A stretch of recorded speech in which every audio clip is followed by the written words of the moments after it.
बिस्मिल्लाहिर्रहमानिर्रहीम। अस्सलामु अलैकुम। इस्लाम एडवाइजर के प्यारे दोस्तों, हम उम्मीद करते हैं आप खैरियत से होंगे।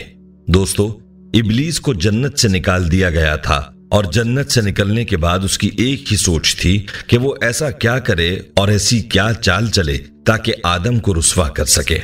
एक रोज उसने देखा कि जन्नत के तमाम दरवाजे बंद हैं और मोर और सांप खड़े हैं। इब्लीस ने उनको देखा तो उसका जहन जाग उठा, क्योंकि उसके दिल में आदम के लिए बड़ा जहर भरा हुआ था। इब्लीस फौरन जन्नत के दरवाजे पर खड़े मोर के पास पहुंचा और बड़े ही हमदर्दाना लहजे में कहने लगा, बहुत जल्द तुम्हें भी जन्नत से निकाल लिया जाएगा और आदम को भी जन्नत से निकाल दिया जाएगा। अलबत्ता तुम मुझे जन्नत में ले जाओ तो मैं तुम्हें इसकी एक तरकीब बताऊंगा जिस पर अमल करके तुम और आदम जन्नत से कभी नहीं निकलोगे। ये मेरा दावा है। मोर ने इब्लीस की बात सुनी तो फिक्रमंद हो गया। थोड़ी देर सोचने के बाद कहने लगा कि तुम्हारी बात तो मेरे दिल को लगी है, लेकिन मैं तुम्हें अंदर कैसे लेकर जाऊं? मैंने काफी सोचा है, लेकिन मुझे समझ नहीं आ रहा कि मैं तुम्हें कैसे लेकर जा सकता हूं, वो भी जन्नत के मुहाफिजों से आंख बचाकर। तो इब्लीस ने फौरन जवाब दिया कि क्या तुम ये नहीं जानते हो कि मैं मंत्र पढ़कर अपने आप को एक छोटे मोती में तब्दील कर सकता हूं? तुम मुझे अपने मुंह में दबाकर जन्नत के अंदर ले जाना। यह कहकर इब्लीस ने मंत्र पढ़ा और अपने आप को एक छोटे से मोती में बदल दिया। तो मोर ने इब्लीस को अपने मुंह में रख लिया और जन्नत में दाखिल हुआ। यूं इब्लीस मलून मोर की मदद से जन्नत में दाखिल हो गया। ये मोर इब्लीस को अपने मुंह में लिए हुए सीधा हजरत हव्वा के सामने पहुंच गया और वहां पहुंचकर इब्लीस ने दोबारा अपने ऊपर कुछ जादू किया और इंसान की शक्ल में आ गया। इंसानी शक्ल में आने के बाद इसने अपने मक्र से अम्मा हव्वा को वरगलाने की कोशिश शुरू कर दी और कहने लगा कि अगर तुमने इस दरख्त का फल ना खाया तो तुम्हें जन्नत से निकाल दिया जाएगा।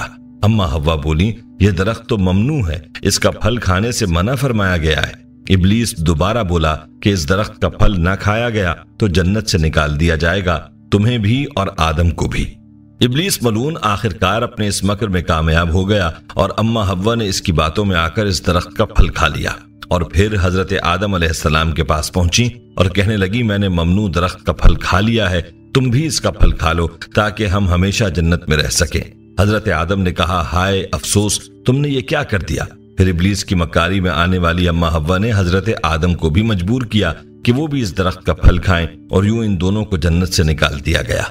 मोर जो कि अपने मुंह में इब्लीस मलून को लेकर जन्नत में दाखिल हुआ था, वो ये सब देख रहा था और यूं मोर और उसका साथ देने वाले सांप को भी जन्नत से बेदखल कर दिया गया। यूं हजरत आदम, अम्मा हव्वा, मोर और सांप आसमानों की जन्नत से उतरकर जमीन पर आ गए। दोस्तों, अब सवाल यह है कि जमीन पर हजरत आदम और हव्वा के आने से पहले क्या था? कौन सी मखलूक थी और जन्नत किसके लिए बनाई गई थी और जमीन और आसमान की तख्लीक कैसे की गई थी?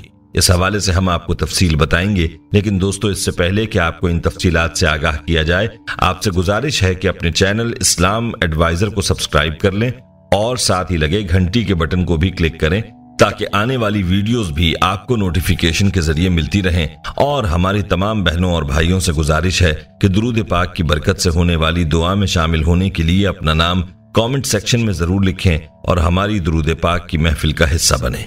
दोस्तों, याद रहे कि जो फल ममनू था उसके बारे में कहा जाता है कि वो गंदुम था और इसी गंदुम को फिर इंसान की खुराक बना दिया गया और इसी गंदुम की अब जमीन पर इंसान को तलब रहती है। और जहां तक बात है मोर की, तो मोर अब भी एक दिलफरेब परिंदा है कि जो भी उसकी चमक दमक में मगन होता है तो वो सब भूल जाता है, जैसा कि अम्मा हव्वा को इब्लीस ने मोर के साथ मिलकर भुलाया था। याद रहे कि आदम, हव्वा और मोर और सांप को एक साथ जमीन पर उतारा गया था और उस वक्त ये जमीन बिछी हुई थी। लेकिन सवाल यह है कि जमीन पर पहले क्या था? तो याद रहे कि अल्लाह ताला इरशाद फरमाता है कि हमने जमीनों और आसमानों को 6 दिनों में तख्लीक किया है और एक जगह इरशाद है कि इस जमीन पर पहले कुछ भी नहीं था सिवाय पानी के। तो दोस्तों, मालूम हुआ कि इस जमीन पर पहले पानी के अलावा कुछ भी नहीं था, इस जमीन पर पानी ही पानी था और फिर अल्लाह ताला ने इस पानी पर जमीन को बिछाया। और तफासीर में ये बात भी मिलती है कि जब पानी पर अल्लाह ताला ने जमीन को बिछाया तो ये जमीन हिल रही थी, तो अल्लाह ताला ने इस जमीन के ऊपर पहाड़ों को गाड़ दिया जिससे ये जमीन टिक गई। दोस्तों, याद रहे कि पानी ही वो चीज है जिससे अल्लाह ताला ने मुख्तलिफ किस्म की मखलूकात को पैदा फरमाया और पानी को अल्लाह ने जिंदगी की बुनियाद बनाया। और कहते हैं कि आदम से पहले आसमान भी न थे, तो अल्लाह ताला ने सिर्फ 2 दिनों में 7 आसमानों को बनाया। इन आसमानों की जगह पर धुआं ही धुआं था, कुछ न था। हर तरफ धुआं था और फिर अल्लाह ताला ने इस धुएं से आसमान बनाए और सिर्फ 2 दिन में अल्लाह ताला ने 7 आसमान तख्लीक फरमाए। और जब आसमान दुनिया अल्लाह ताला ने बनाया तो अल्लाह ताला फरमाता है कि हमने इसमें सितारों की मानिंद चिराग रोशन कर दिए। यानी आसमान दुनिया में अल्लाह ताला ने सितारे पैदा फरमाए जो रात को चमकते हैं। याद रहे कि अल्लाह ताला ने 4 दिनों में जमीन और इसका सारा निजाम बनाया। ये पहाड़, ये जंगल, दरिया और समंदर और सहरा और मैदान, ये सब अल्लाह ताला ने अपने हुक्म से सिर्फ 4 दिनों में तख्लीक किया। और फिर अल्लाह ने आसमानों से बारिश बरसाई और अपने हुक्म से जमीन के ऊपर तरह तरह के दरख्त और पौधे और सब्जा उगा दिया।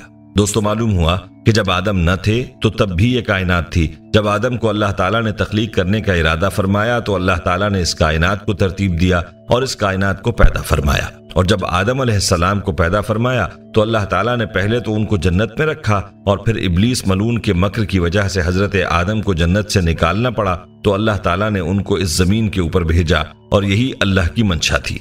यहाँ आपको ये बताते चलें कि रिवायात में ये बात मिलती है कि यमन से कुछ लोग हुजूर अक़दस सल्लल्लाहु अलैहि वसल्लम की खिदमत में दीन सीखने के लिए हाजिर हुए तो उन्होंने ये सवाल किया कि ये कायनात कैसे पैदा हुई। तो आप सल्लल्लाहु अलैहि वसल्लम ने फरमाया कि जब ये कायनात मौजूद न थी तो तब अल्लाह की जात मौजूद थी और अल्लाह का अर्श पानी पर था।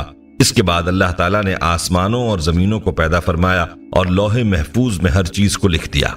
दोस्तों, याद रहे कि अल्लाह की जात मौजूद थी, मौजूद है और मौजूद रहेगी और तमाम जहानों को पैदा करने वाली जात अल्लाह ही की है। जमीनों को, आसमानों को पैदा करने वाली जात अल्लाह की है और जन्नत और दोज़ख को भी पैदा करने वाली जात अल्लाह ही की है। अल्लाह ताला की मखलूकात कहाँ कहाँ है और कैसी कैसी मखलूकात हैं यह अल्लाह ही जानता है। अल्लाह ताला की कुदरत भी वसी है और अल्लाह ताला का इल्म भी वसी है और इंसान की अक्ल बहुत महदूद है। इंसान सिर्फ इतना ही जानता है जितना अल्लाह ने उसको इल्म दिया है और इससे ज्यादा ये कुछ नहीं जानता। अल्लाह ताला बेहतर इल्म रखता है और हिकमतों वाला है। दोस्तों, हमारी आज की ये वीडियो आपको कैसी लगी आपने कमेंट में हमें जरूर बताना है और आज की इस वीडियो को अपने दोस्तों के साथ ज्यादा से ज्यादा शेयर भी करें। अगर आप चाहते हैं कि हम आपके लिए आपकी मर्जी का कोई मौजू लेकर आएं तो आप इस बारे में हमें कमेंट सेक्शन में बता सकते हैं। हम ये उम्मीद करते हैं कि आपको हमारी आज की ये वीडियो जरूर पसंद आई होगी। अगर आपको हमारी आज की ये वीडियो पसंद आई है तो सबसे पहले तो इसको लाइक करें और अपनी राय का इजहार कमेंट सेक्शन में करें। और आपसे एक बार फिर दरखास्त है कि आप हमारे चैनल इस्लाम एडवाइजर को सब्सक्राइब कर लें और साथ ही लगे घंटी के बटन को भी क्लिक करें ताकि आपके पास हमारी आने वाली मजीद वीडियोस का नोटिफिकेशन मिलता रहे। अल्लाह ताला आपको अपने हिफ्ज़-ओ-अमान में रखे। आमीन। अस्सलामु अलैकुम व रहमतुल्लाहि व बरकातुहू।